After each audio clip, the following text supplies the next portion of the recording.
इस बंदे के पास एक स्पेशल पावर है। ये बस डंजन के अंदर मॉन्स्टर्स को मारकर उनके स्टैट्स चुरा सकता है। Absorbing life points. Feeling pumped? बस म्यूजिक ऑन कर दो और मैं दुनिया से भिड़ने के लिए तैयार हूं।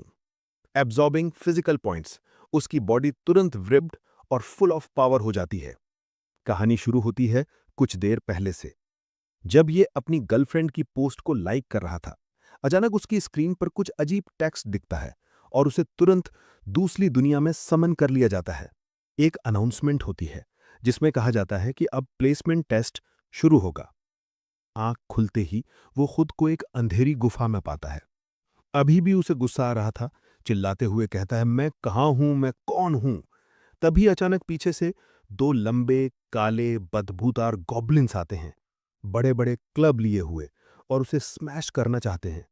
उसे पता चलता है कि ये अंधे हैं और उसे देख नहीं सकते हैं।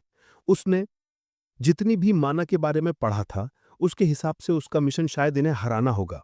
तभी उसके फटे हुए सैंडल से आवाज आती है और वो अंधा गॉब्लिन तुरंत उस पर क्लब घुमाता है। लेकिन किस्मत अच्छी थी कि यूं फुर्तीला था और बच गया, वरना वो मिट्टी चाट रहा होता। डर कर वो चुपचाप जमीन पर लेट गया, अपनी सांसों की आवाज दबाने के लिए मुंह पर हाथ रख लिया, सोचते हुए कि चूंकि ये अंधे हैं, ये आवाज और हरकत के लिए बहुत सेंसिटिव हैं और इन्हें अपने शिकार को कॉर्नर करना भी आता है। इस तरह तो मैं पकड़ा जाऊंगा। इसलिए यूं ने दो पत्थर दूर फेंके ताकि उन्हें बहका सके। फिर मौका देखकर जब एक का ध्यान भटका, उसने एक बड़े पत्थर को उसके सिर पर स्मैश कर दिया। देख ना पाने की वजह से उस बड़े जीव ने गुस्से में इंस्टिंक्टिवली क्लब को पीछे की तरफ घुमाया, लेकिन वो पूरी तरह से अपने ही टीममेट को मार बैठा। उसी पल उसने चिल्लाकर कहा, शिकार पलटवार कर रहा है, इसे नीचे गिराओ। जिसे अभी अभी मार पड़ी थी, उसने सोचा दुश्मन ठीक उसके सामने है और एक पावरफुल स्विंग दिया, और बस ऐसे ही उसने उन दो गॉब्लिन्स का काम तमाम कर दिया। अच्छा हुआ कि वो ट्रांसपोर्ट होते समय अपना दिमाग नहीं भूला। आहा, छोटा गॉब्लिन शायद अभी भी जिंदा था, लेकिन वो अपने टीममेट की लाश से दबा हुआ था और हिल नहीं पा रहा था। अंत में उसने एक क्लब से उसका भी काम तमाम कर दिया, उसे भी उसके दोस्त के पास भेज दिया। अचानक उनकी लाशों से कुछ मिस्टीरियस गोल्डन कैरेक्टर्स निकले और उसके चारों ओर घूमने लगे, और एक नोटिफिकेशन विंडो दिखाई दी जिसमें लिखा था कि the power of code of Babylon unlock हो गया है, जिससे कॉन्सेप्ट को एब्जॉर्ब और एनालाइज करने की एबिलिटी एक्टिवेट हो गई है। ये उसे मॉन्स्टर की लाशों से पावर लेने की परमिशन देता है ताकि वो और स्ट्रॉन्गर बन सके। कॉन्फिडेंस से भरा यू इस बिगनर्स डंजन को अकेले ही क्लियर करने निकल पड़ा, एक लालची मुस्कान के साथ। Time to grind some stats boys. जल्द ही उसने डंजन को पूरी तरह से क्लियर कर दिया। गॉब्लिन की लाशें जमीन पर बिखरी पड़ी थी।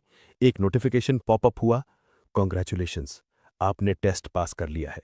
उसने सोचा कि अब वो आखिरकार घर जा पाएगा, लेकिन क्या बकवास है। वो यूनियन एकेडमी के एक डॉम में दिखा। फिर उसे एकेडमी की यूनिफॉर्म दी गई, और जबकि वो आमतौर पर काफी प्लेन दिखता है, एक बार जब उसने गियर पहना, वो एक बिल्कुल अलग इंसान था। फिर वो एक टीचर से मिलने गया जो एक हरे रंग की एल्फ थी, वाइट स्किन वाली नहीं, पर हाँ, जब तक वो हॉट है सब ठीक है। उसने अपना परिचय दिया, या the academies combat magic instructor union. उसने यू से चीयरफुली कहा, क्या तुम हैक्स यूज कर रहे हो या कुछ और? पिछले 500 सालों में इवैल्यूएशन राउंड में किसी को भी इतना हाई स्कोर नहीं मिला है। यू को ज्यादा फर्क नहीं पड़ा, वो बस तुरंत वहीं से घर जाना चाहता था।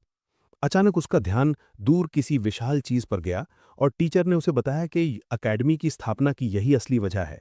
हम सभी डायमेंशन से स्टूडेंट्स को पालते हैं ताकि वो उस टावर को जीतने में हेल्प कर सकें, जिसके अंदर अनगिनत डंजन्स हैं और मिस्ट्रीज हैं। ये है टावर ऑफ बेबल। वो तुरंत दंग रह गया। उसे याद आया कि उसके दादाजी ने उसे बचपन में क्या बताया था, कि उसके पूर्वज टावर के असली मास्टर थे, और वही है जो बान family, the family of masters की खोई हुई ग्लोरी वापस ला सकता है। फिर अपने प्रोफेसर की मदद से वो घर लौट पाया। अपने परिवार को सब कुछ बताने के बाद उसके दादाजी बहुत खुश हुए, चिल्लाते हुए कहते हैं, तुम्हें टावर ऑफ बेबल मिल गया, एक्सीलेंट, ये मेरा पोता है। उसके अंकल को जल्दी से बूढ़े आदमी को शांत करना पड़ा ताकि वो ज्यादा एक्साइटेड होकर मर न जाए। सब कुछ सेटल हो जाने के बाद यून ने अपने स्कूल एनरोलमेंट की तैयारी शुरू कर दी। अब यूनियन के एक लो लेवल डंजन में, एक गॉब्लिन नेस्ट केव के अंदर, यून एक नए एडवेंचर के लिए तैयार था।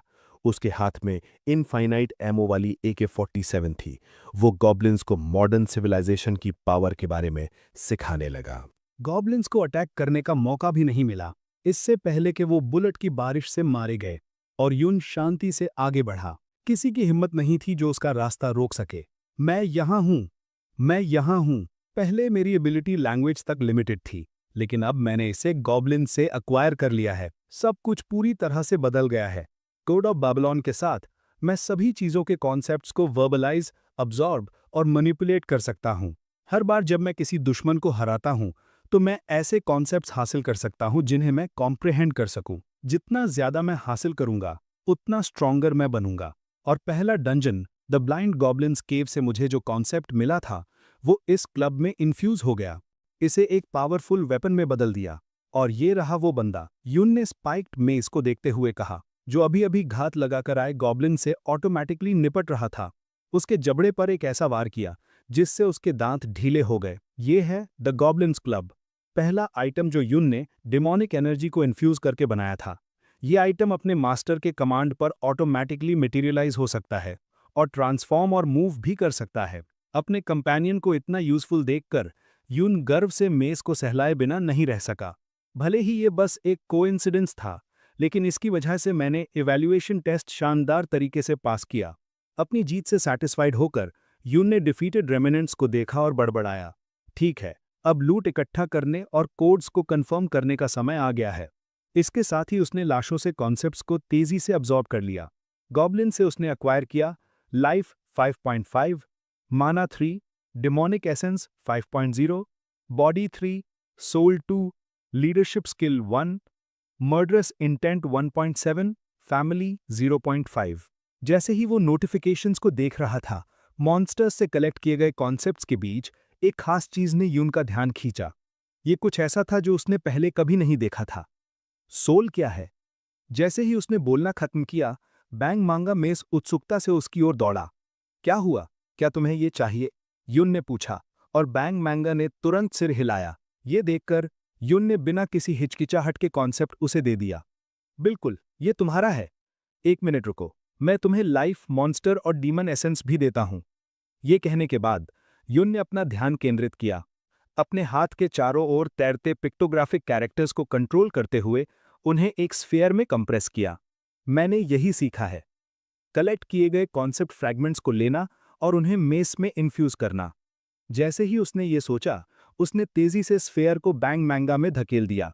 तुरंत मेस से एक ब्रिलियंट लाइट निकली, जैसे वो एक एवोल्यूशन से गुजर रहा हो। कॉन्सेप्ट्स हार्मोनियसली कंबाइन हो गए, एक अजीब ट्रांसफॉर्मेशन बनाया और एक आइटम बनाया जो सभी एग्जिस्टिंग लिमिट्स को पार कर गया। ये नोटिफिकेशन सुनकर यून की आंखों में आश्चर्य की चमक आ गई। इंटरेस्टिंग, ये कैसे हुआ? क्या मैंने अलग किए गए कॉन्सेप्ट में से एक ऑटोमेटिकली ट्रांसफॉर्म हो गया? उसने एक्सक्लेम किया। तुरंत बाद लाइट का स्फेयर टूट गया। उसके अंदर एक छोटा सांप दिखाई दिया। सुपीरियर फ्यूजन प्रोसेस की वजह से एक एम क्लास मैजिकल बीस्ट बनाया गया था। एक मैजिकल बीस्ट? क्या मॉन्स्टर और बीस्ट को कंबाइन करने से मैजिकल बीस्ट बनता है? कितना मिराक्युलस! क्या मैं इसे छू सकता हूं? यून ने कहा, और उत्तेजित और चिंतित होते हुए सावधानी से अपना हाथ आगे बढ़ाया। सौभाग्य से सांप शांत था। उसने अपने मास्टर को याद किया और एक्टिवली अपना सिर यून की बाह पर रगड़ा। उसका पर्सनैलिटी अनचेंज्ड था। मुझे आश्चर्य है कि क्या ये अभी भी गन या शील्ड में ट्रांसफॉर्म हो सकता है? यून ने मन ही मन सोचा। कितना क्यूट है। अब से तुम्हारा नाम वाई होगा। वापस जाने से पहले चलो अपने ग्रोथ स्टैट्स की जांच करते हैं। जैसे ही उसने बोला, उसने अपने पर्सनल इंफॉर्मेशन पैनल पर ध्यान केंद्रित किया। यून्स स्टैट्स: लाइफ 45.1, बॉडी 32, सोल 324.5, माना 38.7, स्वॉर्ड्समैनशिप 14.2, leadership 1, omniscient I 105, omniscient year 100, tongue of God 100। चलो देखते हैं। लाइफ स्टैट गेम के लेवल के काफी सिमिलर है। बॉडी मेरी फिजिकल स्टेट को डिस्क्राइब करता है, लेकिन मेरी सोल स्टैट इतनी हाई क्यों है? omniscient आई और omniscient ईयर जैसी चीजें जरूर मेरी लैंग्वेज स्किल से रिलेटेड होंगी। जो मुझे समझ में नहीं आ रहा है, उसे अभी इग्नोर कर देता हूं। ये कहने के बाद यून ने वाई की ओर मुड़कर पूछा, तुम्हारा क्या ख्याल है वाई? क्या हम अपने क्लासमेट्स के साथ घुल मिल सकते हैं? ये सुनकर वाय ने शर्मिंदा होते हुए बार बार सिर हिलाया। कोई बात नहीं, सबसे इंपॉर्टेंट चीज ग्रोथ स्टैट्स है ना? तभी सिस्टम ने एक नोटिफिकेशन जारी किया। डंजन कोड डिस्ट्रॉय हो गया है। अब आप इस डंजन से बाहर निकल सकते हैं। क्या आप एग्जिट करना चाहेंगे? ठीक है, चलो बाहर निकलते हैं। यूनियन एकेडमी एंट्रेंस सेरेमनी का टाइम आ गया है। यून ने स्क्रीन पर बटन दबाते हुए कहा। तुरंत ही उसे एक मैजिक सर्कल द्वारा टेलीपोर्ट कर दिया गया। नेक्स्ट सीन था यूनियन एकेडमी का ऑडिटोरियम। बड़े हॉल में न्यू कमर्स ने जल्दी से अपनी सीटिंग ढूंढ ली। युन को भी हॉल के सेंटर में टेलीपोर्ट कर दिया गया। एक ऐसा नज़ारा जिसने उसके आसपास के कुछ लोगों को सरप्राइज से उछाल दिया। वो कितने लोग हैं? लेकिन जैसे ही उसने ये कहा, उसने अपना ऑमनिशेंट आई एक्टिवेट कर दिया। ऑमनिशेंट आई एक आंख है जो सब कुछ पढ़ सकती है। इसकी प्रोफिशिएंसी लेवल के बेसिस पर ये यूजर को एक टारगेट के ऑरा और स्पिरिट को तुरंत ग्रास्प करने में मदद करती है। उसके आसपास के लोगों के एट्रीब्यूट स्टैट्स युन की विजन में दिखाई दिए। इस लावा रॉक वाले के पास बीबीबी स्टैट्स हैं, जबकि उस हैंडसम ब्लॉन्ड गाय के पास एस स्टैट है। काफी इंप्रेसिव। इन नंबर्स को देखकर युन अंदर ही अंदर कांप उठा। एक्सपेक्टेड था। रेगुलर प्रोसेस से एडमिट हुए स्टूडेंट्स का लेवल एकदम अलग है। ये मुझसे कम से कम 10 गुना ज्यादा स्ट्रॉन्गर है। लेकिन मेरी सीट कहाँ है? उसने सोचा। तभी पीछे से एक आवाज आई। हे, अगर तुम सब डायमेंशन से हो तो यहां घूमना बंद करो, यहां से निकलो और वहां जाओ। आवाज का मालिक एक बहुत बड़ा आदमी था, जो किसी गेम के रेड बॉस जैसा लग रहा था। यून जानता था कि वो उसका मुकाबला नहीं कर सकता था, इसलिए वो सिर्फ हाथ हिलाकर जवाब दे सका, ओह ऑलराइट, थैंक्स। उसे इतना कावर्डली एक्ट करते देखकर ग्रुप जोर से हंस पड़ा। हालांकि यून को गुस्सा बिल्कुल नहीं आया। कोई आश्चर्य नहीं कि रेगुलर एडमिशन प्रोसेस के स्टूडेंट्स इतने कॉन्फिडेंट हैं। वे सिर्फ इसलिए मेरे साथ डिस्क्रिमिनेट कर रहे हैं क्योंकि मैं एक सब डायमेंशन से आया हूं। हर जगह यही हाल है। स्ट्रॉन्गर हमेशा वीक को नीचा देखता है। उसने मन ही मन सोचा। तभी जैसे यून का अकेलापन देखते हुए दूर खड़ा एक ब्लॉन्ड गाय ने अपना हाथ उठाया और उसे पुकारा, हे, अगर तुम सब डायमेंशन से हो तो यहां घूमना बंद करो, यहां से निकलो और वहां जाओ। यून तुरंत दौड़कर वहां गया। क्या ये जगह सब डायमेंशंस के स्टूडेंट्स के लिए रिजर्व्ड है? लगता है हमें एग्जाइल किया जा रहा है, उसने अजीब तरह से सोचा। जब उसने अपने आसपास के लोगों के स्टैट्स को ऑब्जर्व किया, उसकी आंखें लगभग बाहर निकल गईं। ओ माय गॉड, क्या ये लोग सच में सब डायमेंशंस के स्टूडेंट्स हैं? इनके स्टैट्स इतने हाई हैं कि ये सभी रेगुलर एडमिशन स्टूडेंट्स को धूल चटा सकते हैं। यून की लाइन ऑफ साइट में ब्लॉन्ड गाय के पास SAA स्टैट्स थे। व्हाइट हेयर्ड गर्ल SSS थी और पिंक हेयर्ड गर्ल ABS थी। इसके अलावा उसने स्टैट्स की 3 और लाइंस भी देखीं, क्वेश्चन मार्क, C और F। एक दूसरे का चेहरा साफ देखने के बाद युन को पता चला कि वो लाई को जानता था। क्या तुम लाई हो? हाँ। हे, क्या ये हमारी स्पॉट है? दिस इज ग्रेट, युन ने कहा जबकि मन ही मन सोच रहा था, ये लाई है, वो हैंडसम गाय जिससे मैं एंट्रेंस सेरेमनी से पहले डॉम में मिला था। हमारी पहली मीटिंग काफी स्पेशल थी। डॉम रूम में मिलते ही लाई ने अपनी स्वॉर्ड सीधे उसकी तरफ पॉइंट करके यून का वेलकम किया और चिल्लाया, हु इज देयर? अपनी गर्दन पर स्वॉर्ड देखकर यून की आंखें बड़ी हो गईं। हे, इस तरह की ड्रेस पहने हुए मैं और कौन हो सकता हूं? मैं एक न्यू स्टूडेंट हूं, तुम्हारा रूममेट हूं, यून चिल्लाया। लाई चौंका, जिसने महसूस किया कि उसका एक्शन बहुत एग्रेसिव था। ओह सॉरी, मैंने अभी अभी अपना प्रैक्टिकल इवैल्यूएशन खत्म किया है, इसलिए मैं अभी भी ऑन एज हूं। Are you okay? हाँ, यून ने जवाब दिया, लेकिन उसे अभी भी थोड़ा एनॉयड महसूस हो रहा था। फिर उसने मन ही मन सोचा, वो लड़का किसी फेरी टेल के प्रिंस जैसा दिखता है, थोड़ा हॉट हेडेड, लेकिन उसने पहले ही अपोलोजाइज कर दिया है, इसलिए इतना बुरा नहीं है। इससे पहले कि यून अपने टेस्ट के बारे में बात कर पाता, लाई ने स्नॉट किया। उसकी आवाज एरोगेंस से भरी हुई थी। वो तुम्हारा प्रैक्टिकल इवैल्यूएशन था? बेसिक ट्रेनिंग वाला एक रूकी भी एक गॉब्लिन का आसानी से हंट कर सकता है। मेरे प्रैक्टिकल टेस्ट में मेरे ओपोनेंट्स घूल्स और ओगर्स की पूरी आर्मी थे। एक एक्साइटेड टोन में उसने अपनी ग्लोरियस फीट को रिकाउंट किया, जिससे यून का ब्लड बॉयल हो गया। उसने खुद को शांत करने के लिए कुछ सेकंड्स लिए।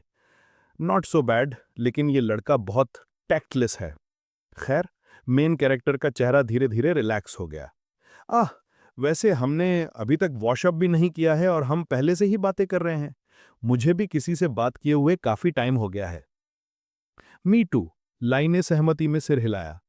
ठीक उसके बाद लड़के ने ग्रिन किया, अपनी शर्ट उतारी, एक टोन्ड मस्कुलर बॉडी को रिवील करते हुए।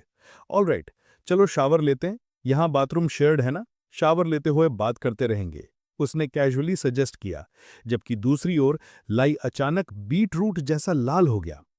तुम पहले शावर ले लो यू। हाँ, यून ने मुड़कर पूछा, लेकिन लाई इतना एम्बैरेस था कि वो उसे आंखें नहीं मिला सका। मैं बाद में शावर लूंगा, लाई ने ऑकवर्डली कहा, जिससे यून ने उसे शक की नजर से देखा। प्रेजेंट में वापस आकर यून ने खुद से कहा, टाइम इस ऑकवर्डनेस को मिटा देगा। इसके अलावा ये स्पेशल स्टूडेंट्स के लिए रिजर्व्ड एरिया है, तो वो दोनों जरूर। ये सोचते हुए उसने उनसे ग्रीट करने के लिए मुड़कर कहा, hello hi. Pink heard girl ने इनोसेंट और क्यूट अपीयरेंस देखते ही जवाब दिया। यून लगभग शॉक से बेहोश हो गया। So cute, it's nice to meet you, उसने दोहराया, फिर व्हाइट हेयर्ड गर्ल की ओर मुड़ा। Oh right, you too, hello. उसके सामने डिस्टिंक्टिव ब्लैक आईज वाली व्हाइट हेयर्ड गर्ल ने यून को इंटेंटली घूरा, जिससे वो थोड़ा फ्लस्टर्ड हो गया। क्या है? यून ने पूछा। तुम्हारी बाह पर लिपटी हुई चीज इंटरेस्टिंग लगती है, उसने कामली कहा, और यून तुरंत समझ गया कि वो किस बारे में बात कर रही थी। उसने बिना किसी हिचकिचाहट के छोटे सांप को समन किया। वाई? You mean why? आप सब इसे देख सकते हैं, राइट? वाई के अडोरेबल अपीयरेंस को देखकर वो तीनों पिघल गए। यहां तक कि आमतौर पर ठंडी रहने वाली व्हाइट हेयर्ड गर्ल भी एक्साइटमेंट से ब्लश करने लगी। So cute! ये सांप वो पहले वाला आइटम था, राइट? इसे बस कुछ ही दिन हुए हैं, ये इतना कैसे बदल गया? क्या मैं इसे छू सकती हूँ? ये बहुत अडोरेबल लग रहा है, पिंक हेयर्ड गर्ल ने विश किया। व्हाइट हेयर्ड गर्ल ने अपना परिचय देने के लिए बोलना शुरू किया। मैं डू जो हूँ, एक मार्शल मास्टर की बेटी हूँ। और तुम्हारा नाम क्या है? मैं बानूगन हूँ, मेन कैरेक्टर ने जवाब दिया। फिर उसने पलटकर पूछा, लेकिन मार्शल मास्टर क्या होता है? क्या तुम्हारे पास कुछ मार्शल आर्ट्स हैं, जैसे एनर्जी ब्लास्ट्स शूट करना? ये सवाल सुनकर वे तीनों हंसने लगे, जिससे युन कंफ्यूज्ड हो गया। यहां तक कि डू जो भी इतना हिल रही थी कि उसे अपना मुंह ढकना पड़ा। तुम्हारी अंडरस्टैंडिंग पूरी तरह से गलत नहीं है। सच में? चूंकि ये एक फैंटेसी वर्ल्ड है, मार्शल वर्ल्ड का एग्जिस्ट करना अजीब नहीं है, युन हंसते हुए बोला। पिंक हेयर्ड गर्ल ने भी अपना परिचय दिया। मैं रुओ हूँ, nice to meet you. I am Alan, तुम लोग मुझे लाई कह सकते हो। It's a pleasure to meet you डूजो, रुओ, लाई ने एक ब्राइट स्माइल के साथ कहा। हालांकि ये कहने के ठीक बाद डियोको घृणा से मुड़ गई, जिससे लाई ने आंखें घुमा लीं। ये देखकर यून सिर्फ एक राय स्माइल दे सका और कहा, लगता है सेरेमनी शुरू होने वाली है। उसने स्टेज पर बैठी ब्यूटीफुल प्रोफेसर यूमा को देखा। ओह, वो प्रोफेसर यूमिना है, उसने एक्सक्लेम किया, जिससे उसके बगल में बैठे लाई को क्यूरियोसिटी हुई। क्या प्रोफेसर यूमिना ने यू युआन को काउंसिल किया था? हाँ, तुम दोनों लाई। इससे पहले कि वो और कुछ कह पाता, अचानक हॉल में लाइट्स बदल गईं और छत धीरे धीरे ऊपर खुल गई, ऊपर के आकाश को दिखाते हुए। हॉल की सीलिंग खुल रही है? क्या हो रहा है? बिविल्डर्ड ग्रुप चिल्लाया। अचानक एक कोल्ड वॉइस गूंजी, जिसने साइलेंस को तोड़ा। लेंट, आप सब यहां फोकस करो। उस अथॉरिटेटिव वॉइस ने पूरे स्टूडेंट बॉडी को एक भयानक प्रेशर महसूस कराया जो उनके कंधों पर पड़ रहा था, जिससे वे डर से कांपने लगे। ये क्या है? ये प्रेशर कहां से आ रहा है? युन ने मन ही मन सोचा। उसका दिल कंफ्यूजन से भर गया। हालांकि उसने फिर भी अपने दांत भींचे और ऊपर की ओर देखा, जहां से वो आवाज आई थी। ऊपर एक बड़ा सा बीइंग दिखाई दिया और आवाज गूंजती रही। अब यूनियन एकेडमी की 2557वीं एंट्रेंस सेरेमनी ऑफिशियली शुरू होती है। वो एंटिटी एक जायंट आई थी, एक हाई लेवल और मिस्टीरियस बीइंग। समय तेजी से बीता और प्रोफेसर यूमेना ने स्टूडेंट्स के ग्रुप को ग्रीट करना शुरू किया। काफी इंप्रेसिव था ना? हेडमास्टर की स्पीच सच में मेमोरेबल थी, उसने एक ब्राइट स्माइल के साथ कहा। हालांकि स्टूडेंट्स अभी भी उस भयानक प्रेजेंस के आफ्टरशॉक से जूझ रहे थे, इसलिए किसी ने रिएक्शन नहीं दिया। सिर्फ युन ने कामली एक घूंट चाय पी और सिर हिलाया। बहुत इंप्रेसिव था। वो जायंट आईबॉल हेडमास्टर है? उसके सवाल ने पूरे ग्रुप को चौंका दिया। उन्होंने हैरान होकर पूछा, युन, तुमने वो आंख देखी? तुमने ऊपर देखने की हिम्मत कैसे की? उसका प्रेशर इतना इंटेंस था कि हम में से ज्यादातर लोग अपना सिर भी नहीं उठा पाए। वो बहुत टेरिफाइंग था। युन थोड़ा हैरान था, क्योंकि हालांकि उसने प्रेशर महसूस किया था, लेकिन वो इतना ओवरवेलमिंग नहीं था जितना वो डिस्क्राइब कर रहे थे। उसी समय डियोको ने यून को इंटेंटली घूरा। ऐसा लग रहा था जैसे वो ये पता लगाने की कोशिश कर रही हो कि वो इतने फॉर्मिडेबल एंटिटी को सीधे क्यों देख पाया था। उस बीइंग ने अपने ट्रू फॉर्म को छुपाने के लिए एक स्पेशल मेथड यूज किया था, तो वो उसे कैसे देख सकता था? उसकी स्क्रूटनाइजिंग गेज के तहत यून थोड़ा फ्लस्टर्ड महसूस हुआ और उसने जल्दी से एक्सप्लेन किया, ये बस एक फीलिंग थी, जैसे कोई जायंट आई हम पर नीचे देख रहा है। इस मीनवाइल प्रोफेसर यूमिना मेन टॉपिक पर वापस आईं। किसी भी मामले में वो हेडमास्टर हैं। जब तक कि आप कुछ स्पेशल अचीव नहीं करते या कोई ट्रबल नहीं करते, आपको उनसे दोबारा मिलने का मौका शायद ही मिलेगा। हालांकि ऐसा लगता है कि तुम्हें उनसे प्राइवेट में मिलने का मौका मिल सकता है यून। उसने एक अम्यूज्ड लुक के साथ कहा, जिससे यून थोड़ा एग्जैस्परेटेड महसूस हुआ। प्रोफेसर, ऐसा क्यों लग रहा है कि आप मुझे कर्ज कर रही हैं? उसने बड़बड़ाया। यूमिना ने अपना मुंह ढककर हंसी। तुम्हारी सुपरवाइजिंग प्रोफेसर के रूप में तुम्हारी अचीवमेंट्स मेरी अचीवमेंट्स भी हैं। अब से मैं आप सबसे बेस्ट करने की उम्मीद करती हूँ। ये सुनकर लाई हैरान दिखा और पूछा, तो प्रोफेसर यूमिना हम सबकी इंचार्ज होंगी? दैट्स राइट, उसने जवाब दिया, बोलते हुए खुद को एक कप चाय ऑफर की। इस इन्फॉर्मेशन ने लाई को हैरान कर दिया। अकेडमी के 9 ऑफिशियल प्रोफेसर्स में से एक हम सबकी इंचार्ज होने वाली हैं, उसने मन ही मन सोचा। अपना टी कप नीचे रखने के बाद यूमिना ने फॉर्मली अपना इंट्रोडक्शन दिया। मैंने ठीक से इंट्रोडक्शन नहीं दिया ना? मैं यूमिना हूँ, कॉम्बैट मैजिक डिपार्टमेंट में प्रोफेसर, और मुझे इस क्लास 11 के लिए होम रूम टीचर के रूप में असाइन किया गया है। चलो अगले 5 साल तक साथ में मिलकर कड़ी मेहनत करते हैं। लाई ने सरप्राइज से पूछा, मैंने सोचा था कि आमतौर पर लोअर लेवल स्टूडेंट्स के इंचार्ज सिर्फ टीचिंग असिस्टेंट्स ही होते हैं। यूमिना ने सिर हिलाया। ये सही है, हालांकि इस साल आप सब स्टूडेंट्स का स्पेशल बैच है, इसीलिए मैं ये रोल निभाऊंगी। इस पर उसने खुद पर वंडर किया। ये सच में इतना स्पेशल है कि मुझे आश्चर्य होता है कि सिर्फ आप जैसे लोगों को ही कैसे चुना गया।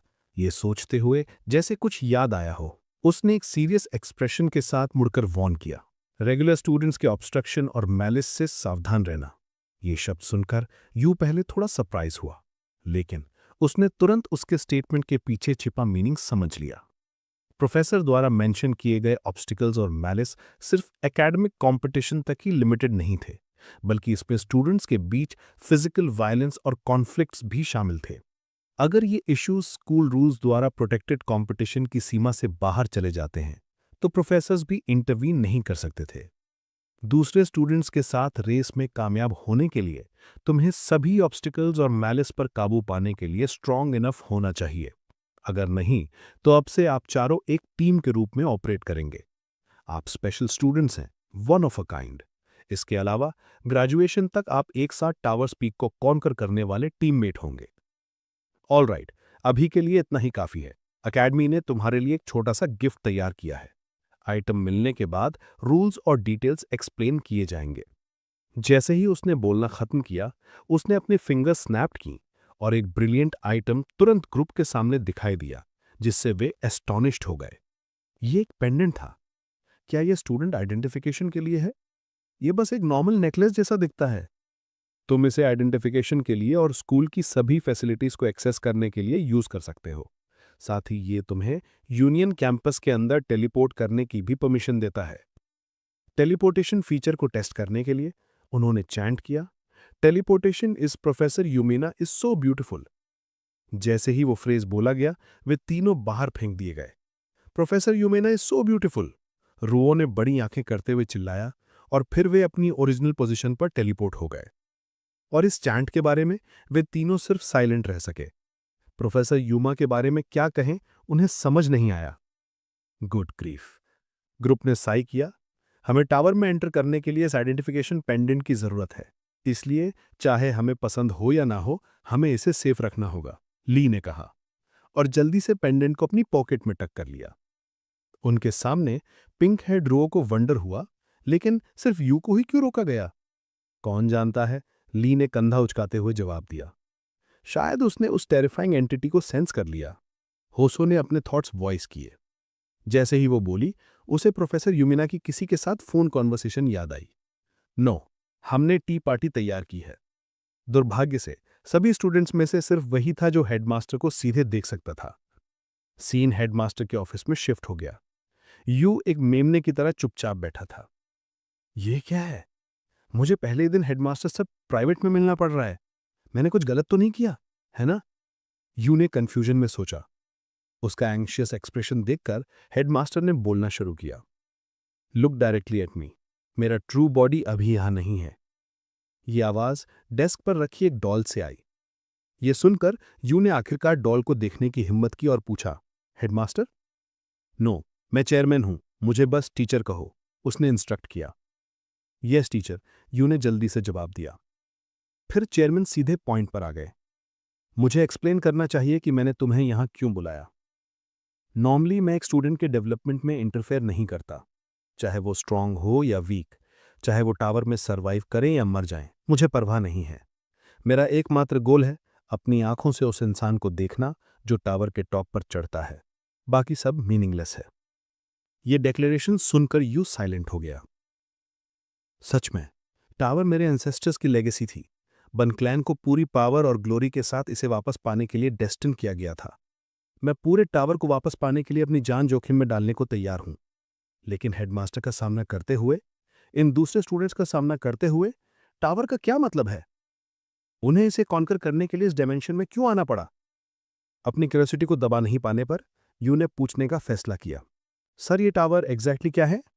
सवाल सुनकर प्रिंसिपल कुछ सेकंड्स तक साइलेंट रहे, शायद अपने स्टूडेंट की क्यूरियोसिटी से सरप्राइज्ड हो।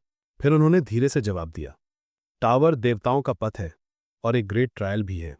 गॉड्स? क्या वे वही गॉड्स हैं जिनके बारे में हर कोई हमेशा बात करता है? ये और भी ज्यादा कॉम्प्लिकेटेड होता जा रहा है। यूनिस खुद से बड़बड़ाया। क्या सोचे, कंफ्यूजन में था। मीनवाइल प्रिंसिपल ने जारी रखा, नॉर्मली जब स्टूडेंट्स डिफिकल्टीज का सामना करते हैं तो मैं इंटरफेयर नहीं करता, लेकिन ये टाइम एक एक्सेप्शन है, क्योंकि मैं तुम में ग्रेट पोटेंशियल दिखता हूं, जो अब तक का मैंने सबसे ग्रेटेस्ट पोटेंशियल देखा है। मैं तुम्हें टावर को कॉन्कर करने की तुम्हारी जर्नी के लिए प्रिपेयर करने में मदद करने के लिए अरेंजमेंट्स करूंगा। जैसे ही उन्होंने बोलना खत्म किया, टेबल पर रखी छोटी डॉल का आर्म धीरे से उठा, एक strange beam of light shoot करते हुए जो यू के आइडेंटिफिकेशन नेकलेस में मर्ज हो गया। ये क्या है? यू ने सरप्राइज में एक्सक्लेम किया। प्रिंसिपल ने जल्दी से एक्सप्लेन किया, मैंने एकेडमी की बाउंड्रीज के बाहर तुम्हारे एक्सप्लोरेशन प्रिविलेजेस को एक्सपैंड कर दिया है। अब तुम किसी भी डंजन में फ्रीली ट्रैवल कर सकते हो। टावर को कॉन्कर करने से पहले अपने फ्री टाइम का यूज अपने स्किल्स को होन करने के लिए करो। एकेडमी के बाहर? यू ने फिर से पूछा, अभी भी डाउट से भरा हुआ था। दैट्स राइट, अब तुम्हें जाना चाहिए।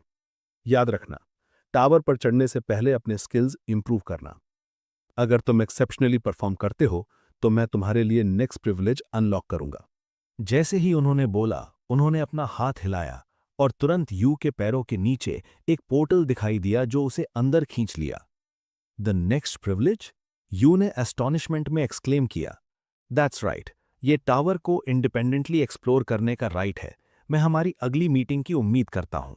जैसे ही शब्द बोले गए, यू को रूम से बाहर धकेल दिया गया और वो सीधे टीचर यूमा की बाहों में घिर गया, जो उसके पीछे इंतजार कर रही थी। क्या प्रिंसिपल के साथ मीटिंग अच्छी लगी? यूमा ने एक ब्राइट स्माइल के साथ पूछा।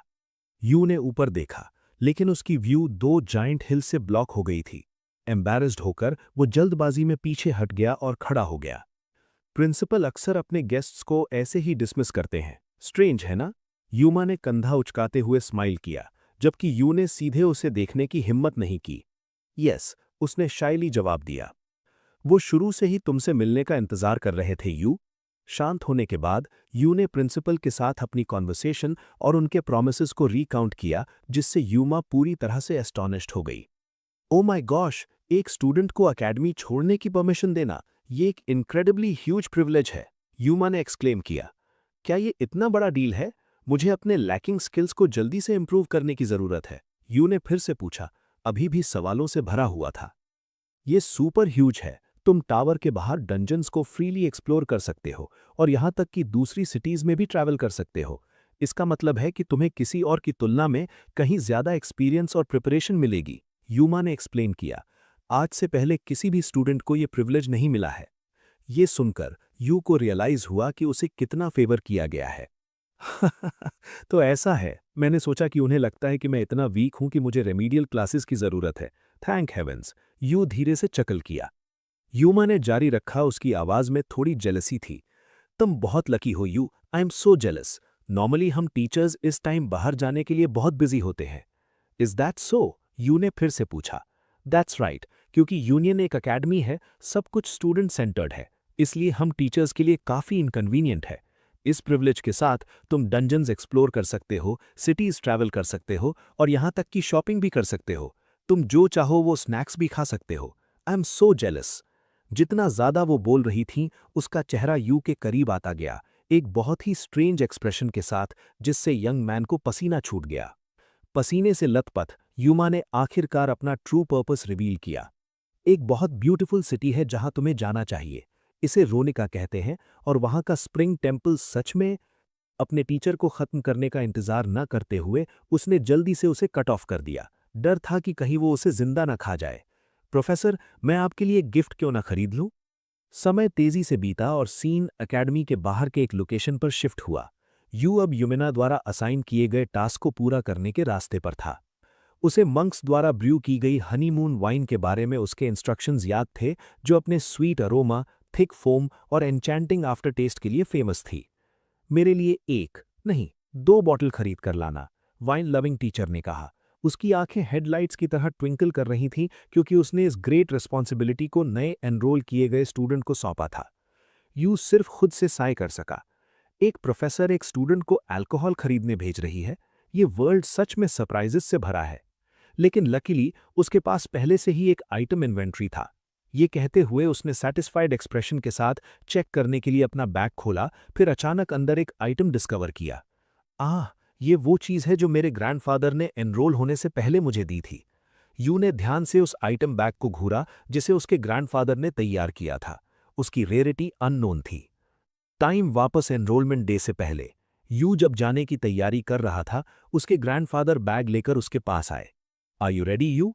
यस, मैं लगभग सेट हूं। Did you sleep well? Yu ने जवाब दिया। और अपने ग्रैंडसन को सुनकर बूढ़े आदमी ने बैग को जमीन पर एक भारी थड के साथ रख दिया। इसे खोलो और जितना चाहो उतना ले लो। ये क्या है? यू ने क्यूरियोसिटी से पूछा। बस इसे खोलो और तुम्हें पता चल जाएगा, उसके ग्रैंडफादर नोइंगली हंसे। जैसे ही उसने बैग खोला, एक गोल्डन लाइट फ्लैश हुई जिससे यू लगभग ब्लाइंड हो गया। ये सब प्योर गोल्ड है, क्या मैं सच में कुछ ले सकता हूं? यू ने अस्टॉनिशमेंट में पूछा। चिंता मत करो, ये हमारे एंसेस्टर्स द्वारा टावर ऑफ बेबल को ढूंढने के उद्देश्य से छोड़ी गई फैमिली फॉर्चून है। ये सब तुम्हारा है, अब इसे जैसे चाहो वैसे यूज करो, उसके ग्रैंडफादर ने खुशी से कहा। यू इतना मूव्ड हुआ कि वो रोने लगा। थैंक यू ग्रैंडफादर, इससे बहुत मदद मिलेगी, लेकिन इसे कैरी करना थोड़ा मुश्किल लगता है ना? उसने स्टैमर किया। मुश्किल क्यों होगा? उसके बूढ़े आदमी ने रिटॉर्ट किया। बस इसे देखने से ये हैवी लगता है। यू सिली बॉय, उसके बूढ़े आदमी ने अनॉयड होकर चिल्लाया। प्रेजेंट में वापस आकर अपना इन्वेंट्री खोलने के बाद यू ने अपने सभी पर्सनल आइटम्स बैग में टॉस कर दिए। आइटम स्टोरेज होना कितना कन्वीनियंट है। ग्रैंडपा ने कहा था गोल्ड हर जगह वैल्यूएबल होता है, इसीलिए मैं बस कुछ बार्स ले जाऊंगा। All right, I am all set. Time to step into this new world, Yu ने कहा, और अपने सामने मॉडर्न सिटी को देखकर सिटी के अंदर चलने लगा। वो यहाँ के डेवलपमेंट लेवल से एस्टॉनिश्ड था। ओह, भले ही ये दूसरा डायमेंशन है, अर्बन लैंडस्केप काफी सिमिलर है ना? जब वो विचारों में खोया हुआ था, यू ने अचानक स्काई में फ्लाइंग व्हीकल्स पर लोगों को देखा और तुरंत अपना मुंह बंद कर लिया। नो, ये सब बहुत डिफरेंट है। वो क्या है? ये उड़ रहा है, ये कैसे पॉसिबल है? उसने एक्साइटेड होकर सोचा, लेकिन उसके अनफेमिलियर अपीयरेंस ने पहले ही कुछ गार्ड्स का अटेंशन खींच लिया था। हे, तुम वहां, तुम कहां से हो? यू मुड़ा, लेकिन इससे पहले कि वो एक्सप्लेन कर पाता, दोनों गार्ड्स ने उसकी यूनिफॉर्म पहचान ली और तुरंत अपना एटीट्यूड बदल लिया। ओ माय गुडनेस, क्या आप यूनियन एकेडमी के स्टूडेंट हैं? हेलो, हम रोनिका सिटी के वेस्ट साइड के बॉर्डर गार्ड्स हैं। उन्होंने अटेंशन में खड़े होकर सल्यूट किया। यून उनके इंटेंस वेलकम से एम्बैरस्ड महसूस कर रहा था। सिर्फ इसलिए कि मैं यूनियन स्टूडेंट हूं? उसने अपना सर खुजाया और कहा, हेलो, मैं बैन युआन हूं, यूनियन एकेडमी का फर्स्ट ईयर स्टूडेंट हो। उसके बाद दोनों उसकी तरफ क्यूरियोसिटी से भरे चेहरों के साथ मुड़े। लेकिन फिर भी आप यहां तक कैसे पहुंचे? बैन युआन, क्या आपको प्रिंसिपल से परमिशन मिल गई है? दैट्स राइट, उसने कहा। मैं एक्सप्लोर करने के लिए फ्री था, यू ने सर हिलाते हुए जवाब दिया। आई अंडरस्टैंड, प्रिंसिपल और टीचर्स की वजह से ही हमारी सिटी आज इतनी पीसफुल है। हम उनके हमेशा आभारी रहेंगे, दोनों ने स्माइल के साथ कहा। जिससे यू ने इस एकेडमी की ट्रू पावर को रीअसेस करना शुरू कर दिया। अगर आपके कोई सवाल हैं तो बेझिझक हमसे पूछिए। और एक लड़का जो अभी भी अनअवेयर था, वो इस अपॉर्चुनिटी को कैसे जाने दे सकता था? तुरंत उसने स्काई में फ्लाइंग व्हीकल की ओर पॉइंट किया और पूछा, अब मुझे वो खरीदना है, उसकी प्राइस कितनी है? टाइम तेजी से गुजरा और अब रू अपने ब्रांड न्यू फ्लाइंग व्हीकल पर ग्रासी फील्ड के ऊपर क्रूज कर रहा था। ओ माय गॉड, ये अमेजिंग है, यू जोर से चिल्लाया। फ्लैशबैक 1 घंटे पहले का।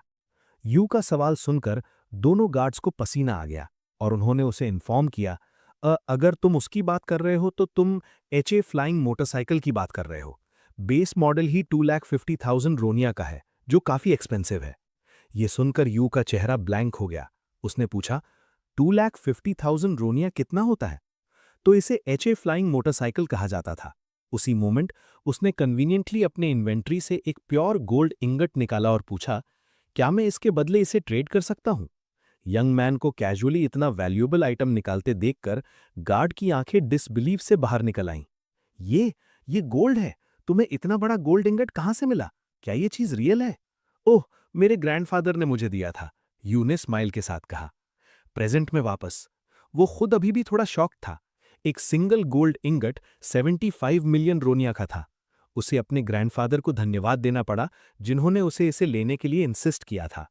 गोल्ड हर जगह यूजफुल होता है तुम इडियट, इसे लेना जरूर, बूढ़े आदमी ने गुस्से में चिल्लाया था। लेकिन ये हैवी और पेनफुल है। ये सच है कि एक यंग मैन के लिए बहुत ज्यादा पैसा होना भी एक बर्डन हो सकता है। यहां पर जैसे हवा के सीधे उसके खिलाफ बहने का रश महसूस करते हुए छोटा सांप याय मटीरियलाइज हो गया, जिससे यू ने एक्साइटेड होकर अपने कंपेनियन को शो ऑफ किया। ओह याय, तुम हो? तुम्हें क्या लगता है? बिल्कुल तुम्हारी तरह। स्पिरिट और डीमन के कॉन्सेप्ट ने इस फ्लाइंग मोटरसाइकिल को लाइफ दे दी है। इसका नाम लिलिथ है। तो अब से तुम दोनों को साथ रहना चाहिए। लिलिथ तब क्रिएट हुआ था जब यू ने उसे स्पिरिट और डीमन का कॉन्सेप्ट दिया था। उसे याय की तरह ही अपनी विल के साथ एक लिविंग बीइंग में बदल दिया था। जहां तक याय की बात है, अपने मास्टर के शब्द सुनकर छोटे सांप ने अपनी टंग फ्लिक की। ये क्लियर नहीं था कि वो एनॉयड था या प्लीज्ड। इस रिएक्शन पर ध्यान न देते हुए यू ने प्रोफेसर यूमिना द्वारा दिए गए टास्क को नहीं भूला था। ऑलराइट, मैंने प्रोफेसर यूमिना के लिए वाइन खरीद ली और याई के लिए एक छोटा सिबलिंग क्रिएट कर दिया। जो कुछ मुझे करना था वो सब हो गया है, तो अब वापस जाने का टाइम आ गया है। चलो अकेडमी वापस चलते हैं, यू ने एक ब्राइट स्माइल के साथ कहा। हालांकि थोड़ी देर बाद हमारा हीरो एक टेबल पर असहज रूप से फैला हुआ था। उसका सर इस तरह घूम रहा था जैसे उसे एनीमिक हो। ओ गॉड, मेरा सर! हमारा प्रोटैगनिस्ट दूध के लिए रोते हुए पपी की तरह ग्रोन कर रहा था। तभी लिए पास आया। फ्रस्ट्रेशन में उसके सामने पानी का एक ग्लास रखा और सर हिलाया। I am very disappointed in you. यो मुझे विश्वास नहीं हो रहा कि हमारी गेट टुगेदर के ठीक बाद तुम बिना कुछ कहे बाहर चले गए और कंप्लीटली वेस्टेड होकर वापस आए। लिए ने यू को एक जजमेंटल लुक दिया, जिससे वो अपॉलॉजी में स्टैमर करने लगा। प्रोफेसर यूमिना ने मुझे फोर्स किया, मैं रिफ्यूज नहीं कर सकता। जैसे ही वो बोला, यू को प्रोफेसर की इमेज याद आई, जो उसे कॉलर से पकड़े हुए थी, उसे जाने नहीं देने के लिए डिटर्मिन्ड थी।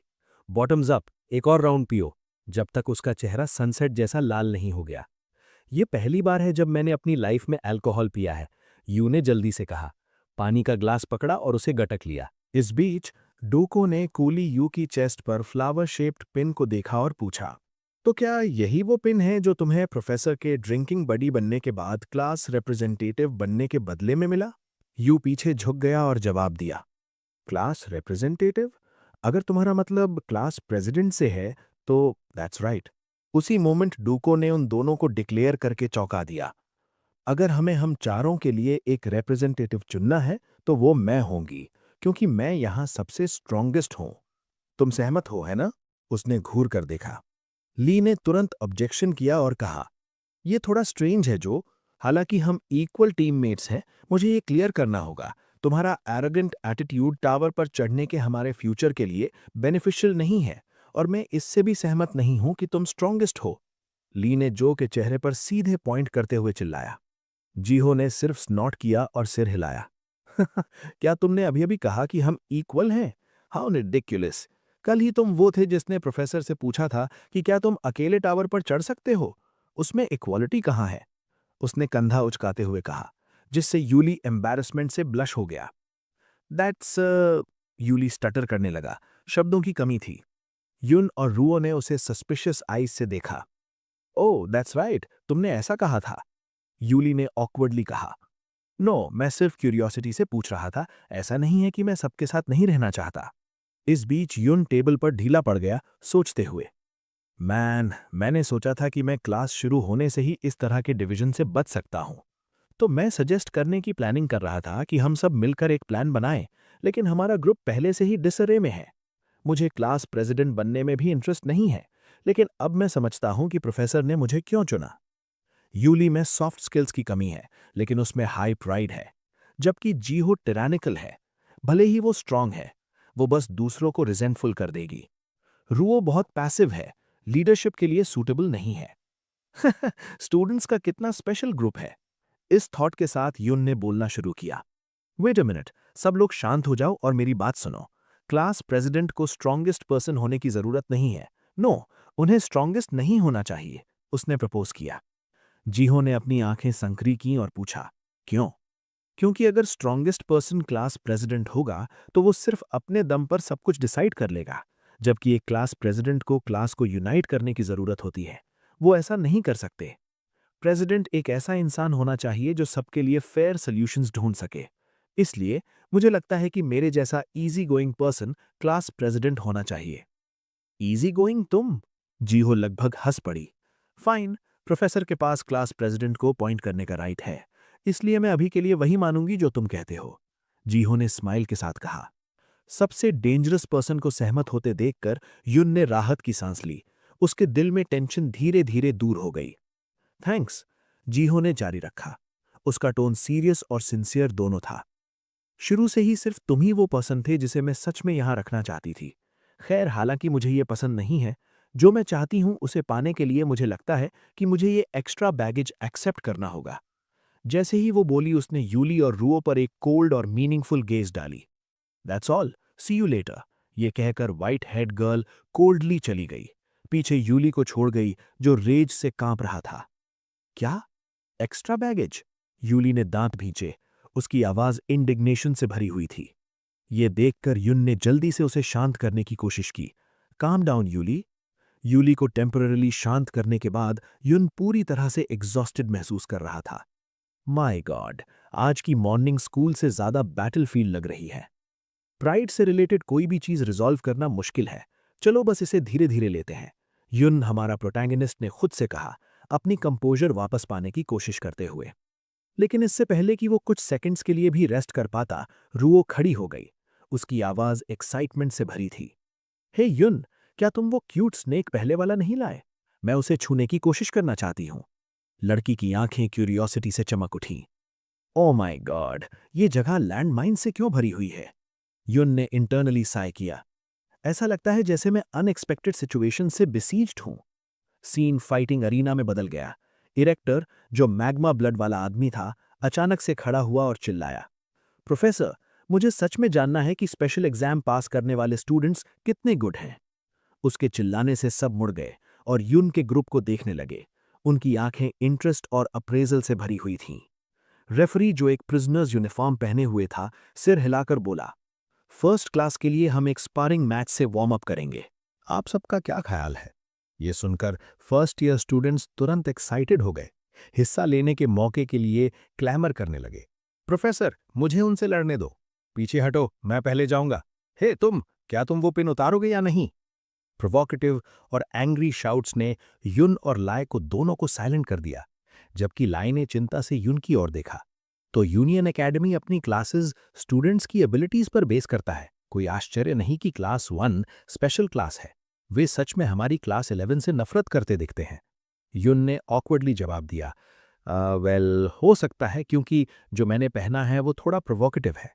जब क्राउड अभी भी आर्ग्यूमेंट कर रहा था, एक्टर ने युन के बैज को इंटेंटली घूरा। उसके अंदर गुस्से की आग भड़क उठी। उस वीकलिंग की हिम्मत कैसे हुई? गॉडेस ऑफ फ्लावर्स प्रोफेसर यूमा द्वारा दी गई पिन पहने हुए है, और उसे ठीक उसके सामने पहनने की हिम्मत करना, ये बस अनएक्सेप्टेबल था। जितना ज्यादा उसने सोचा, उतना ज्यादा एक्टर खुद को रोक नहीं सका और चिल्लाया, प्रोफेसर, कृपया मुझे उस आदमी की स्ट्रेंथ को खुद टेस्ट करने दे। मुझे उससे लड़ने दे। प्रोफेसर तुरंत सहमत हो गए। ऑलराइट, तब स्टेप अप यून, तुम एक्टर से लड़ोगे। यून को लगा जैसे उसे एक ऑकवर्ड सिचुएशन में धकेल दिया गया है, जहां से कोई रास्ता नहीं है। इस बीच प्रोफेसर यूमिना चुपचाप युन की फर्स्ट क्लास को ऑब्जर्व कर रही थी। ये देखकर कि ये क्लास 1 और क्लास 11 के बीच एक जॉइंट क्लास थी, उसे महसूस होना शुरू हुआ कि कुछ गलत है। ये क्या है? मेरी क्लासेस स्टूडेंट्स को उनके फर्स्ट सेशन के लिए स्पेशल क्लास के साथ शेड्यूल क्यों किया गया है? और वो भी कॉम्प्रिहेंसिव कॉम्बैट ट्रेनिंग के लिए, फर्स्ट पीरियड में ही। एक सबस्पेस से स्पेशली एडमिटेड स्टूडेंट एक हाई लेवल स्टूडेंट से कैसे लड़ सकता है? उन्होंने जरूर ऐसा ही सोचा होगा, इसलिए उन्होंने शेड्यूल इस तरह से अरेंज किया है। मुझे नहीं पता कि कौन ट्रिक्स खेल रहा है, लेकिन मैं उनकी मिलिशियस इंटेंट को महसूस कर सकती हूं, युमा ने मन ही मन सोचा। उसका दिल अपने स्टूडेंट के लिए चिंता से भर गया था। युन के पास वापस आते हैं। वो इतना फूल नहीं था कि अपने सामने खड़े विशाल मैग्मा मैन से फाइट करने के लिए रश करे, इसीलिए उसने जल्दी से रिफ्यूज करने के लिए अपना हाथ उठाया। एक्सक्यूज मी प्रोफेसर, लेकिन मेरी कॉम्बैट स्किल्स अभी भी बहुत वीक हैं। मुझे नहीं लगता कि मैं इस मैच से कुछ सीख पाऊंगा। प्रिजन यूनिफॉर्म में प्रोफेसर ने कैजुअली जवाब दिया। हाँ, इज दैट सो? तो ये 3 पॉइंट डिडक्शन है। इस स्टेटमेंट ने युन को स्टन कर दिया।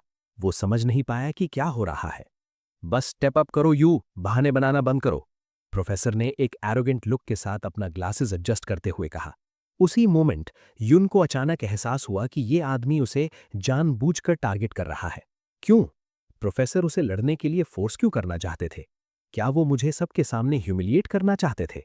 जितना ज्यादा उसने सोचा, उतना ज्यादा उसका एक्सप्रेशन डार्कर हो गया।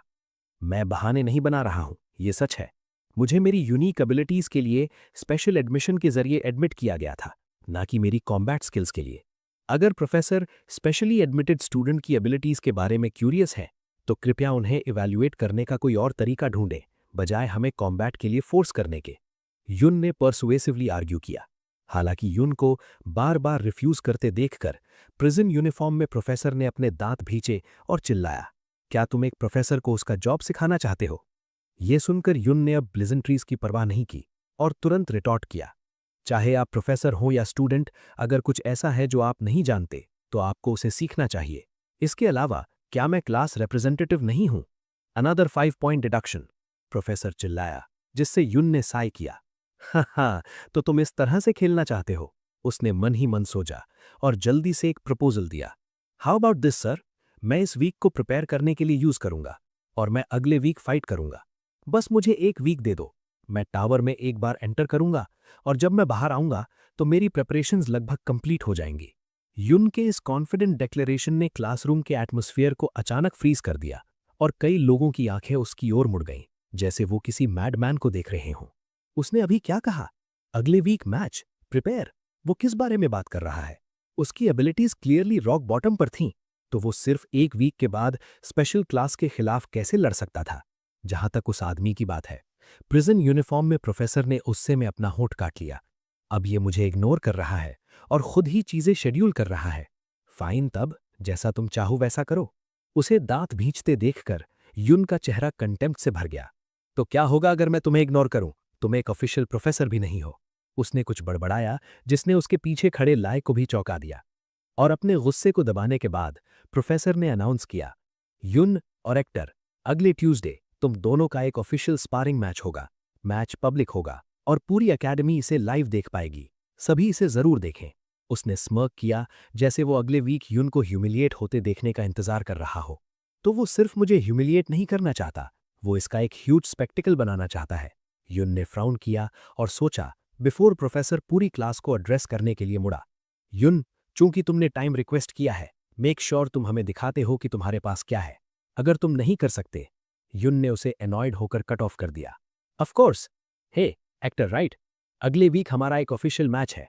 आई am really looking forward to it, उसने एक ब्राइट स्माइल के साथ कहा। एक्टर ने तुरंत उसकी ओर थूका। उसका कंटेम्प्ट ऑब्वियस था। "हाँ, तुम वीकलिंग।" युन एम्बैरेस्ड महसूस कर रहा था। समझ नहीं पा रहा था कि वो इस मैग्मा मैन के प्रति इतना चीयरफुल क्यों एक्ट कर रहा था। मुझे वैसे भी पोलाइट रिस्पॉन्स की उम्मीद नहीं थी, क्योंकि मैं जो मापना चाहता था वो उसका एटीट्यूड नहीं था। हेक्टर के स्टैट्स युन की आंखों में साफ दिखाई दिए। हेक्टर के स्टैट्स थे BC, विटालिटी 250 पर, फिजिक 300 पर और मैजिक 120 पर। इन नंबर्स को देखकर युन और भी सर्टेन था कि मैच को अगले वीक तक पोस्टपोन करने का उसका डिसीजन बिल्कुल करेक्ट था। स्पेशल क्लास स्टूडेंट से एक्सपेक्टेड ही था। उसकी विटालिटी और फिजिक स्टैट्स एस्टॉनिशिंग है। उसकी विटालिटी मुझसे 5 गुना है और उसकी फिजिक मुझसे 10 गुना है। लेकिन फिर भी उनकी तुलना में ये अभी भी कुछ भी नहीं है, युन ने सोचा। लाए और रुओ पर एक नजर डाली। अगर मैं उनके साथ टावर पर चढ़ना चाहता हूं तो मुझे एक्टर के लेवल को पार करना होगा, युन ने मन ही मन सोचा। फिर हंसते हुए कहा, ये लॉन्ग फेसेस क्यों? क्या तुम मेरी चिंता कर रहे हो? युन के शब्दों को इग्नोर करते हुए डीएचएस ने पीछे से कोल्डली वार्म अप करना शुरू कर दिया। ये क्या है? कोई आगे आने की हिम्मत नहीं कर रहा है? क्लास प्रेसिडेंट के विपरीत फाइटिंग मेरी स्पेशलिटी है।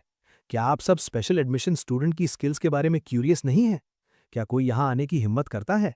अगर स्पारिंग मैच है तो मैं हमेशा रेडी हूं, डीएच ने कॉन्फिडेंटली कहा। उसके स्टैट्स तो हेक्सागोनल फ्रेम से भी बाहर निकल रहे थे। एक्स्ट्रास के ग्रुप की ओर मुड़ते हुए डीएचए की प्रोवोकेशन सुनने के बाद पूरा ग्रुप कुछ सेकंड्स के लिए फ्रीज हो गया। यहां तक कि प्रिजन यूनिफॉर्म में प्रोफेसर भी शब्दों के लिए एट अ लॉस था।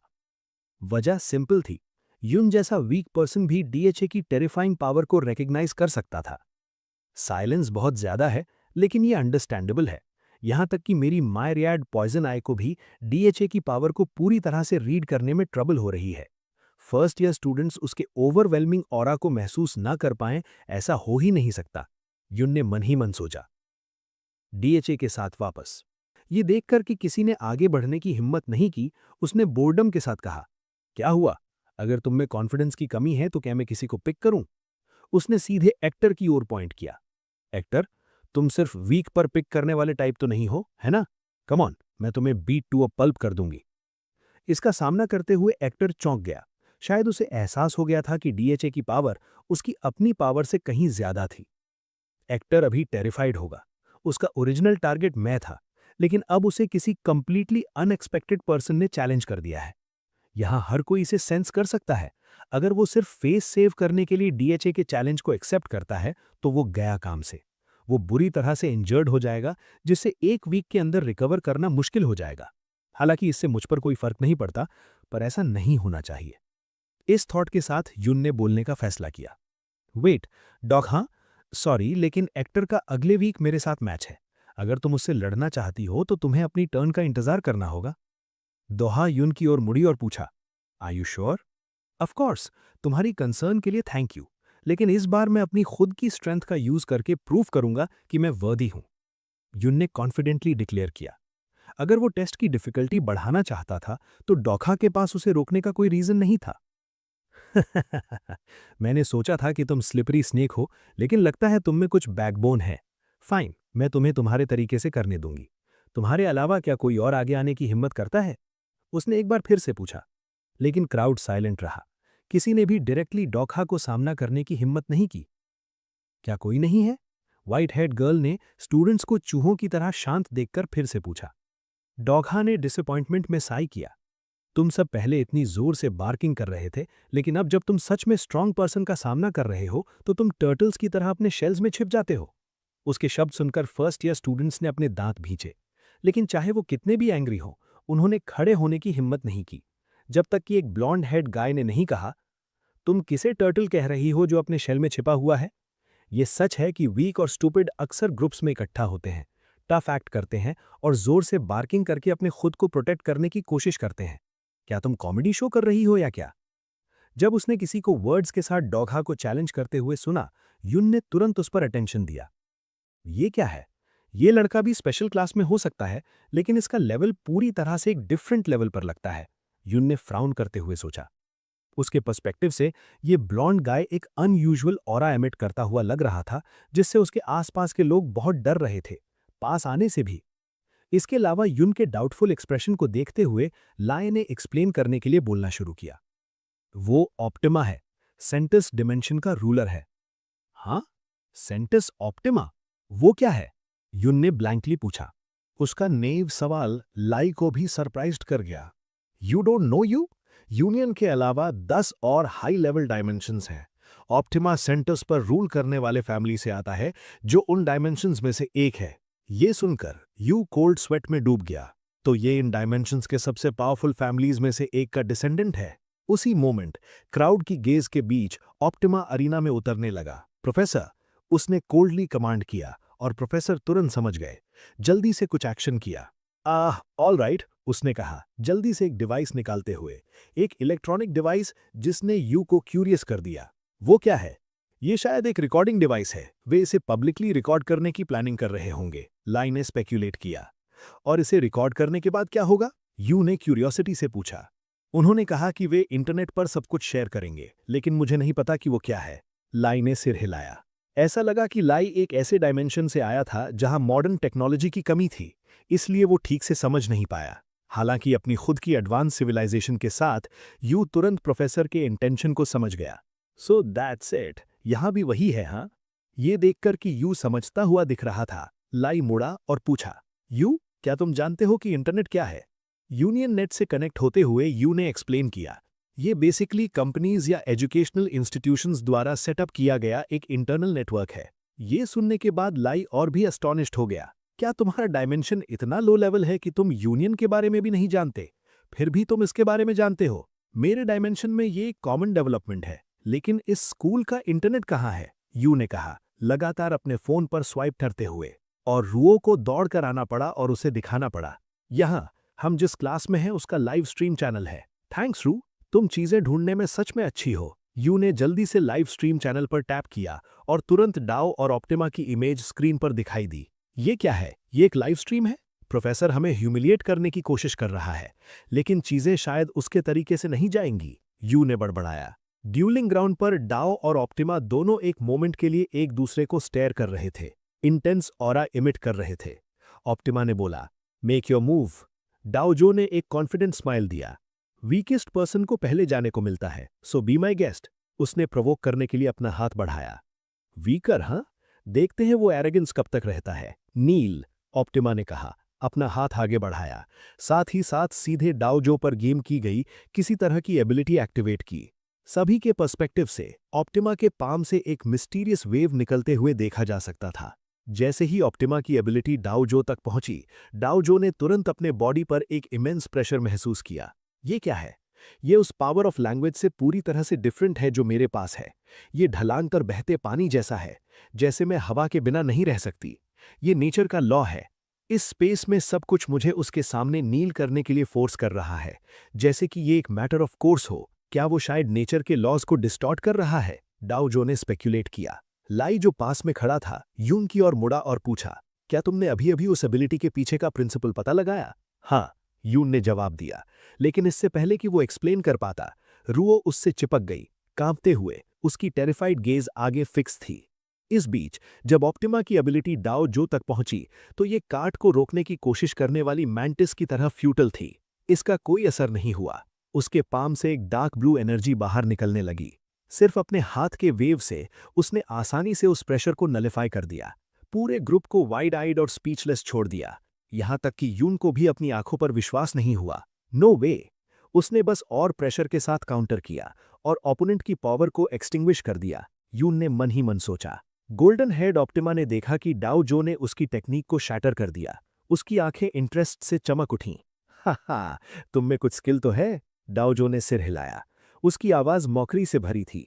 तुम्हारी एबिलिटी तुम्हारे सिर पर हॉर्न्स जितनी रिडिकुलस है। अगर बस यही है जो तुम्हारे पास है, तो मैं सच में डिसअपॉइंटेड हूं। नॉट एट ऑल, ऑप्टिमा ने जवाब दिया। अपना आर्म घुमाया, जैसे कोई टेक्निक अनलीश कर रहा हो, लेकिन वो मोशन डाओजो की आंखों से बच नहीं पाया। तुरंत उसने अपने लेग्स में पावर डाली, आगे डैश किया और ऑप्टिमा के स्टमक में किक किया, ऑप्टिमा के अटैक को इंटरप्ट करते हुए। क्या तुम्हें लगा कि मैं बस वहां खड़ी रहूंगी और तुम्हें मुझे दूसरी बार हिट करने दूंगी? क्या क्लोज रेंज पर तुम्हारे अटैक स्ट्रॉन्गर हैं? डूजो ने टॉन्ट किया। ऑप्टिमा ने एक एनर्जी शील्ड से डिफेंड किया, लेकिन डिफेंसिव पर फोर्स किए जाने से उसके ईगो को हर्ट हुआ। मुझे विश्वास नहीं हो रहा कि मुझे इस तरह की फाइट के लिए 2 हैंड्स का यूज करना पड़ रहा है, उसने अनॉयंस से कहा। वेल, तुम पूरी तरह से ब्रॉन हो और ब्रेन्स नहीं है। डूजो की आवाज अचानक उसके कान के ठीक बगल में दिखाई दी। ऑप्टिमा को चौंक कर उसके पीछे आर्म स्विंग करने के लिए मजबूर कर दिया। तुम एरोगेंट ब्रैट, वो चिल्लाया। ये महसूस करने में फेल रहा कि वो सबसे एरोगेंट था। डूको जो ने ऑप्टिमा के अटैक को डॉज किया, अपने लेफ्ट हैंड का यूज करके उसके आर्म को साइड किया, जबकि उसके राइट हैंड ने उसका कॉलर पकड़ा। उसने एक नी स्ट्राइक दिया, सीधे ऑप्टिमा के चिन पर एम करते हुए।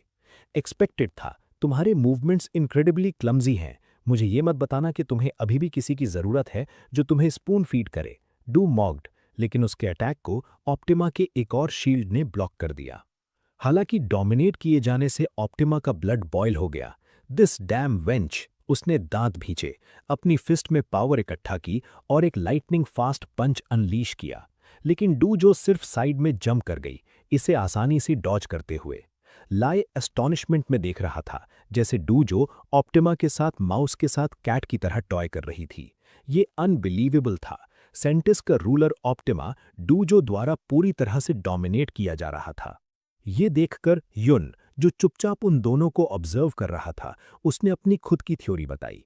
लगता है वो लड़का ऑप्टिमा ओपोनेंट्स को सप्रेस करके हराने का आदी है, जैसे नेचर के लॉज को डिस्टॉर्ट करके।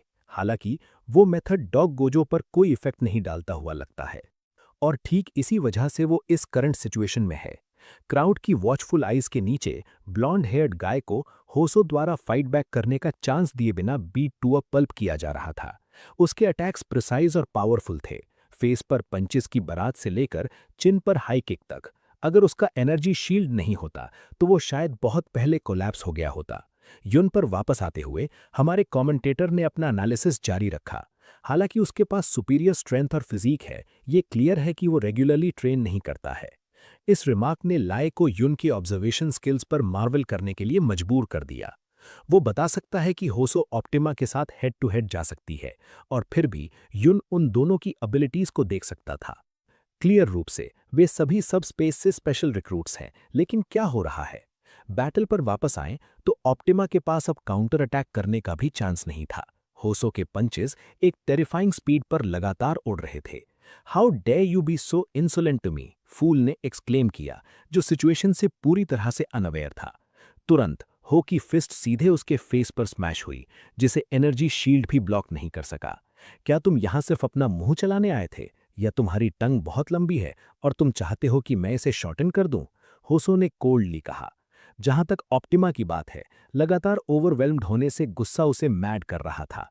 उसके सिर के ऊपर डायमंड शेप्स का एक सिंबल दिखाई दिया, जो एक टेरिफाइंग पावर के इरप्शन के साथ अरेंज थे। उसने दोनों हाथ जमीन पर स्लैम किए, जिससे अरीना का फ्लोर कई पीसेस में क्रैक हो गया। मैं तुम्हें कभी माफ नहीं करूंगा। अगर तुम मरना चाहते हो तो मैं तुम्हारी विश पूरी करूंगा, ऑप्टिमा एक मैडमैन की तरह स्क्रीम किया।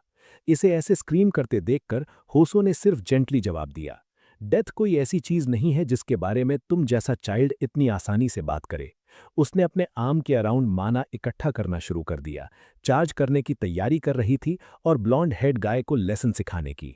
ऑप्टिमा भी उतना ही फियस था, चिल्लाते हुए डाय और अपने हाथों को आगे धकेला। जैसे ही दोनों ओपोनेंट्स क्लैश करने वाले थे, प्रोफेसर युमिना की आवाज गूंज उठी, दैट्स इनफ। सिर्फ एक क्लैप से उसने उन दोनों के सभी एक्शंस को रोक दिया। अरीना अब फ्लावर्स से भर गया था। होसो और ऑप्टिमा दोनों को स्टंट कर दिया। युमिना ने जेंटली कहा, हमारी एकेडमी स्टूडेंट्स को डेथ मैचेस में एंगेज करने के लिए एनकरेज नहीं करती है। उस स्ट्रेंथ को टावर पर चढ़ने के लिए सेव करो। क्या तुम दोनों समझते हो?